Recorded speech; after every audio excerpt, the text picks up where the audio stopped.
Oh, shalom, my friends. That is the unmistakable voice and music of our new friend of the neighborhood. He is a most talented singer and songwriter. Let me just tell you a couple of things that this man has done. First of all, we are at the 40th anniversary of his album Jackrabbit Slim, which has that song on it, Romeo's Tune. It's been remastered and re-released on red wax vinyl. So you have to have a red wax phonograph to play it. He is a Grammy nominee. He's in the Mississippi Music Hall of Fame. And you can see him live this Thursday night, December 5th at the Iridium at 9 o'clock. He also has a memoir out called Big City Cat and a new, very, very good album, by the way, from 2018 called The Magic Tree. We don't, unfortunately, have a lot of time to talk with him, so we'll do it very quickly. Ladies and gentlemen, big shalom to Steve Forbert. Shalom, Steve. Hi, Dave. How are you today? Well, actually, it's not Dave. It's Rabbi Sol Solomon talking here in the neighborhood. Oh, I'm sorry, Rabbi. It's all right. It's okay. So, oh my God, I've got so many. First of all, how are you? I have to ask, how are you? I'm pretty good. Good. What? So, are you in the middle of touring, or where are we finding you at the moment? Well, we're getting ready for this week. There's going to be a show Thursday night at the Iridium in New York City. Right. Which is going to be a Jackrabbit Slim anniversary show. And I think you just mentioned it. Yeah. And then we've added a rehearsal date up near up in Piermont near the Tappan Zee Bridge for people from that area. It's going to be a full band show to run through some stuff with our new keyboard player, so that we'll be ready for Thursday night also. Now, I will interrupt you because we have only 15 minutes with you, so I'm going to get some good questions in, or maybe lousy questions with good answers. But you mentioned the keyboard player, piano. One of the people that you played with on the original Romeo's Tune was this piano player named Bobby Ogden, who apparently, according to Wikipedia, played with Elvis Presley. Did he share any Elvis stories with you?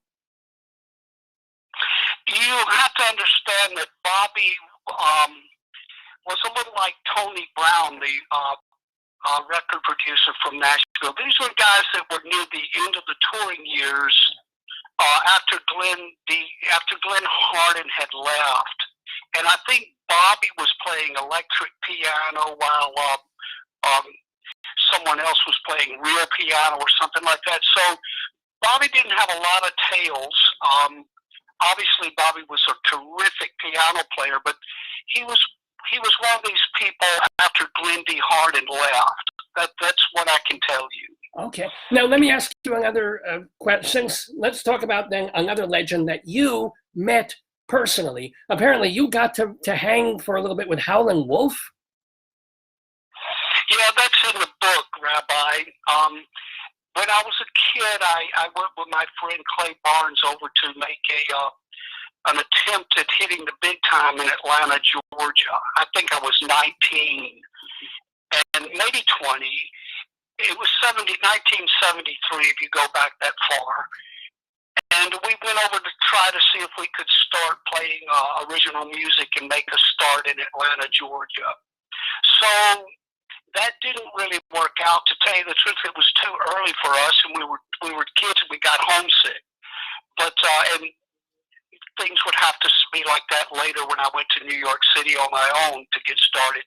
But Howlin' Wolf was playing a club called Poor Richard's 2 nights, and we were big fans. And yeah, we went to see them, and I weaseled my way into the dressing room because I didn't have I didn't have any shame about it. I wanted to meet Howlin' Wolf. Well, yeah. So I went into the dressing room, and the Wolf was nice to me, and I stayed in there between the first show and the second show. So I didn't have any business being in there, but he was nice to me, and I treasure the memory. Oh my God. Okay, nice. I love anecdotes. I love stories, especially not even secondhand, but firsthand stories of people. So do you have any anecdotes or nice memories of hanging also with Tim Hardin? Well, it's funny. I look back, and it was a thing that happened really early when I got to Greenwich Village in the summer of '76. And I was making the rounds and trying to get a sense of things. And I was going by what was called the other end, and it's best known as the bitter end. For a while, when Paul Colby was running it, it was called the other end. And there was also a place next door called the Other End Cafe, which was a bar and maybe a cafe. But of course, it was the Other End Cafe. Okay. So Tim Hardin was playing the bitter end, and in the afternoon, he was sitting in there with his then girlfriend Mary. And it's in the book. It was a nice start for my New York City, efforts to go in there and speak with Tim and sit down with Tim Hardin for a little while. So he wasn't, but he wasn't already hooked or strung out or anything. He was like a normal singer-songwriter guy, just like you. I believe it would be true to say that they were both hooked on heroin at that time. I'm sorry to say, but I believe that's right. And he didn't live a lot longer. Well, yeah. No, so but at least it was nice and to know, at least in that situation. Okay. What I wasn't expecting when we were talking or going to be talking to Steve Forbert, I know you're born in Mississippi, but I didn't expect to hear a drawl. I hear it in your voice. That's so interesting. You are Southern on some level. On some level, sure. I grew up down there. Spent 21 formative years. Your formative years are your formative years. So yeah, I was down there for 21 years. But I really wanted to do this thing I've been doing ever since, and that took me to New York City to try to get in the thick of it. Well, I am a little curious, and again, we can certainly recommend the book, which is called Big City Cat, My Life in Folk Rock, which came out last year from Steve Forbert. So maybe you talk about this in the book as well, but you're old enough, do you have memories of growing up in Mississippi when it was segregated? Oh yeah, and there is some of that in the book. Sure, and one night some lunatic went out and tried to blow up the synagogue, and the police were alerted, and there was a big shootout all over the town with this lunatic who I believe had a machine gun, and he had a standoff with the police, and I grew up, went to church with some of the kids whose dad was an FBI agent investigating the trouble in Philadelphia, and some of the worst of it. Yes. Wow. Okay, I'm wondering. Did you pass by water fountains that were white and black? When you got on a bus, were they separate seating and things like that? That stuff was around. I don't remember specifically, but it was around. And okay. To tell you the truth, I kind of got out of there as quick as I could. Okay. Now, let me ask you, just in the songs that you've written, because we don't have a lot of time, everybody knows Romeo's tune. We love Going Down to Laurel. And I will say, I think your most recent album, The Magic Tree, is terrific. But what are two or three of the deep cuts, the cuts that you wish not just your fan base knew, but that were on the radio that everybody knew as well as Romeo's tune? What are songs that you wish people would seek out of yours? Well, right now we've been focusing on performing Jackrabbit Slim, and this song "Wait" is really nice. Okay. "Wait" is on side one, and it was a description of my first winter in New York City. Cool. And that would be a nice one. It's a really fresh perspective on someone who's transplanted into the winter of New York City, 76, 77. And I'm proud of that song. That's been a good one to return to lately. Cool. And it's probably, I'm guessing it's a blues, but if you had to pick one or two of your very favorite songs by somebody else, what would they be of all time? By somebody else of all time? Yeah, and your all-time favorite song or two, but one that you didn't write, sung by somebody else. That's so broad. I would rather mention songs from the last few years. I thought Slow Burn by Casey Musgrave was a really good single last year. I liked Don't You Want to Stay Here Just a Little While, I think, by Kelly Clarkson and Jason Aldean a couple of years ago. I liked Pumped Up Kicks by Foster the People. I'm just thinking of records the last few years that I thought have cut through the static and been really good. I liked Baby Are You Down by Jay Sean with a guest appearance from Lil Wayne. These are some things that come to mind. I couldn't mention, God, favorite songs from all time is just staggering. I'm sorry, Rabbi. No, that's, I forgive you. I give you a blessing and I forgive you. So what is the first song you learned to play on the guitar when you were a little Forbet? Honestly, it was, I suppose it was 500 Miles, which was best known at that time maybe by Peter, Paul, and Mary, but a group called, I think, was it the Highwaymen or the Journeymen? They had a beautiful release. It was a hit in the late 50s, I think. A great folk record version of 500 Miles. That's when everybody learns early on. Now, let me ask you, especially considering your last album, The Magic Tree, the song talks about having a place to collect yourself and tell your troubles to. Do you find songwriting cathartic like that for yourself? Or is it more like, oh, I'm up, I've got a guitar, I'm going to write a song today. And you don't really have that feeling when you finish one of like, oh my God, I just got something very important off my chest. Whoa, I feel better. Well, it would certainly be the latter. Otherwise, you're probably in the wrong, for lack of a better word, occupation. You know, I mean, it would be something you take great pride in, and it means a lot to you. That song, I've been singing it the last year since the record came out quite a bit, and it really does mean a lot to me. When all my cares have doubled, I can take my troubles to the magic tree. And yeah, I think you mentioned the word solace. I'm not sure, but it's kind of a magic place and a magic image like that. Yeah. But sure, that's the thing is that I want to say it's more of a, what would you say, left brain kind of thing. These songs come from somewhere, and you just try to go with what your instincts are and your intuitions are as to what would make a good song. And so hopefully you have those sort of, criteria just kind of built into your psyche. Well, nicely put. Now, let me ask, people are going to go see you on this Thursday, December 5th, at the Iridium in New York. It's at 1650 Broadway, by the way. So it will probably be the best concert you've ever did. But up until this time, was there one particular concert that stands out as your favorite, most proud, most wonderful performance? I've done so many, but I do think that we went live on the radio way back in '79 from down on 14th Street. That was fun. It was Vince Kelso was there, and Ed Shockey was there from Philadelphia, and I think someone was there from Boston. And that was it went out live over the air that night. So that will always be a good memory. We've been on the road quite a bit, and we were ready for the show, and everything just kind of clicked that night. It was a fun time for everybody.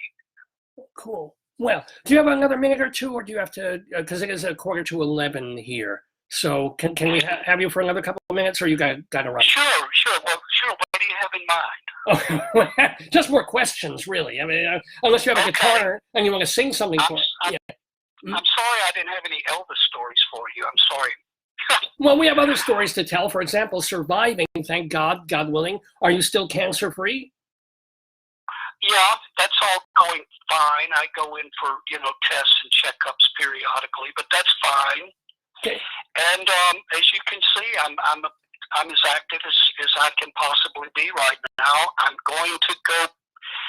I don't want to be too hard on Mississippi, but I couldn't really get started there professionally. And yes, a lot of that segregation stuff was, it was something that I wanted to get away to the places I was reading about, in magazines like Rolling Stone, and listening to records by people like the Flying Burrito Brothers and the Byrds, and listening to Howlin' Wolf records, and listening to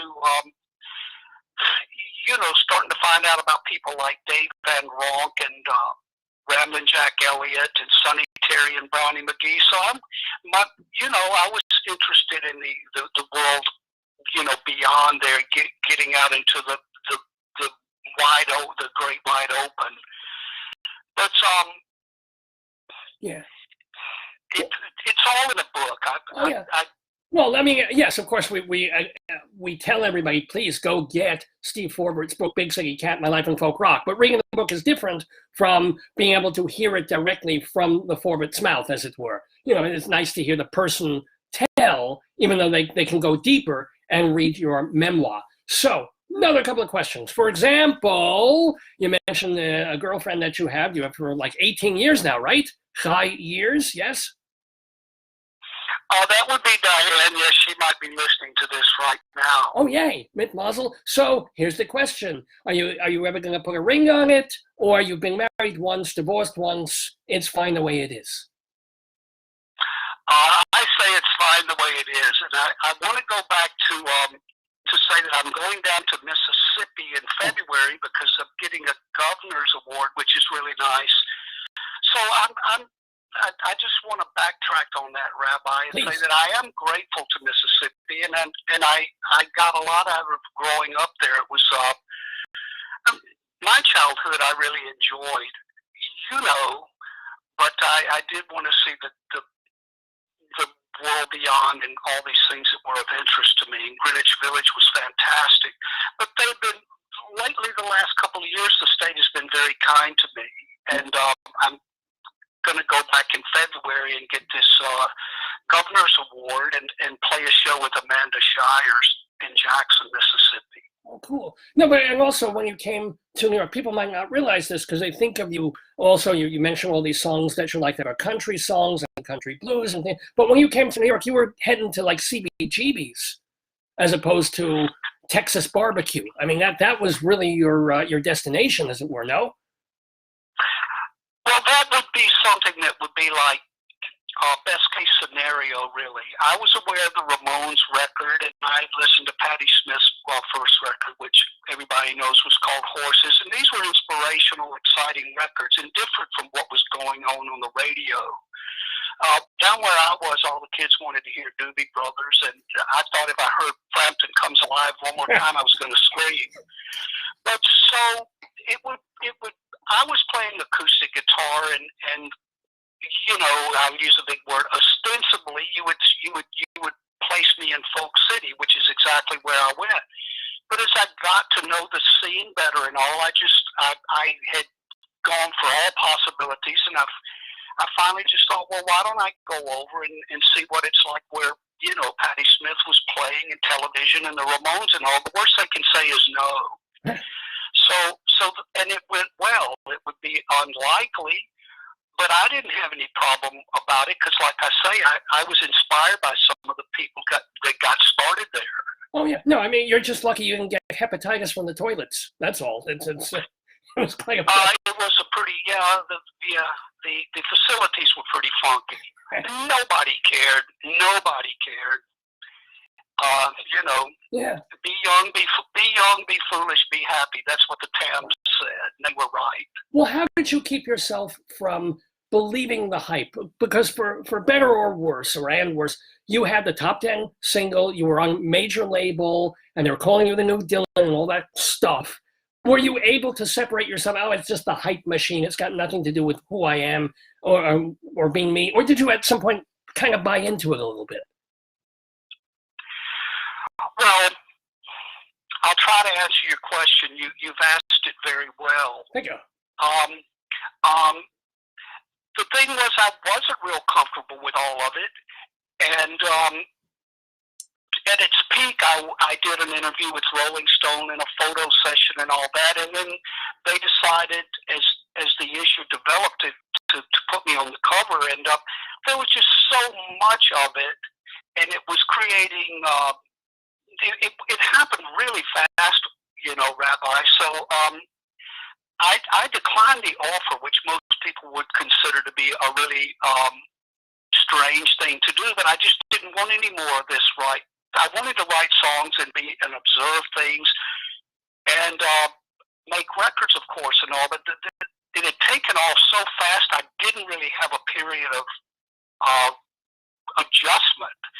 And I wasn't in a band of guys from Meridian where we could all assimilate the changes together and all. And so it was a bit overwhelming, and I didn't want it to get the best of me and turn me into somebody I wasn't. And I didn't want to just, start. It's all in the book. I did a lot of drinking, and I had a lot of fun, and I had a problem with drinking. That's all in the book. But I did feel that I didn't want to get too much further too fast in that vortex. For better or worse, I'm still alive, and I love what I'm doing. And I'm not a household name, but I don't care. Well, it also doesn't stop you. This is the important thing, that you make enough and you have enough freedom that you can write a book and get it published, that you can put out a new album. That costs some money. I don't know if you kickstarted or if you have the money or you raised it or how you did it, but you're able to put out albums still in this day and age. And you're able to go to these smaller clubs and make a decent, nice living. That's pretty good for a songwriter at any time. It's fantastic, and I'm grateful that really that I got started when I did. So the people that come to my shows, honestly, are my age. I don't reach a lot of kids. I'm not going to go to any extremes to try to reach a lot of kids. Music has changed so much. The rhythm of pop music, the rhythm of it has changed so much. So I'm able to still do to still be a part of what got me into this. And that's rewarding enough. I went to see Roger McGuinn here on the Jersey Shore about 3 years ago. It's one of the best shows I've ever seen. He was solo, and there was just something magical about it. And that's the kind of thing that makes me tick.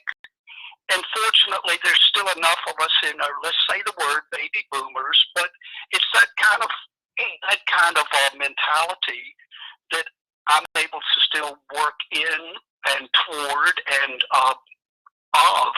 so that's what's been happening. I need to mention the show up in Piermont again Wednesday night, because we just added it, and hopefully some people will drop by. The rehearsal show. It will be fun. Yeah, this is where in Piermont? Where? It's at the Turning Point in Piermont, and then I'm going to sit out to St. Louis on Saturday, and then make my way to Memphis for a show on Sunday. Wow!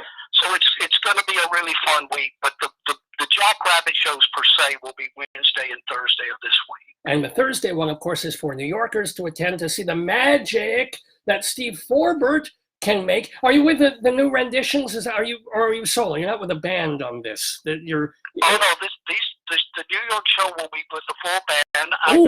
Let me tell you another thing, because it's all really happening right now. We went into Sirius XM 2 Mondays ago and taped almost the entire Jackrabbit Slim record, and that's been edited. And Sirius XM Outlaw Country will play that probably before Thursday. My friend Jeremy Tepper up there says that he's going to get it on really quick, so I'm very pleased with that. And that too is with the new renditions, which is the full band, and that's what you'll see at the Iridium Thursday. Oh wow! Not that it's bad to see Steve Forbert solo with guitar and harmonica, but if you want to see him with a full band celebrating Jackrabbit Slim and some of his other great songs, you can go see him, folks, this coming Thursday, December 5th at the Iridium at 1650 Broadway. Also, as he's been saying, if you want to read fuller stories of what he's been talking about, remember, he's got the book. It's called Big City Cat, My Life in Folk Rock, available wherever things on papyrus are sold. Also, I personally recommend his recent album, The Magic Tree, and also apparently they're doing an anniversary re-release of Little Stevie Orbit, which I think is your third album. All of this you can find out about at STEVEFORBERT.com, F-O-R-B-E-R-T, STEVEFORBERT.com. Before I let you go, and you're very kind to take this little extra time with us, do you have a new album's worth of songs cooking yet? Where are you in terms of even newer music? I'm glad you asked this question, and then I'm going to sign off. And Sure. thank you for everything. But I've been spending the last 6 months working on a cover record. After all of these years, I narrowed down about 12 songs that among my hundreds of favorites, which is why I couldn't answer your question a little while ago. There's so many.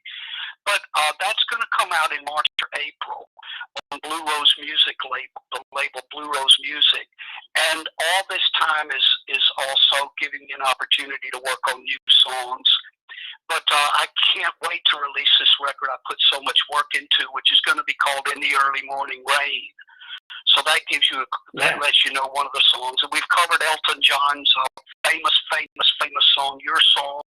Yes. And it covers everything from Richard Thompson, Withered and Died, to Supersonic Rocket Ship by the Kings. And it's sort of like, if I had to narrow it down and put one record out of from all of my love of music, this is going to be it. So I'm glad you brought that up in your own way. So thank you. My way, right? What is the time frame on that? When can people expect it or hope for it?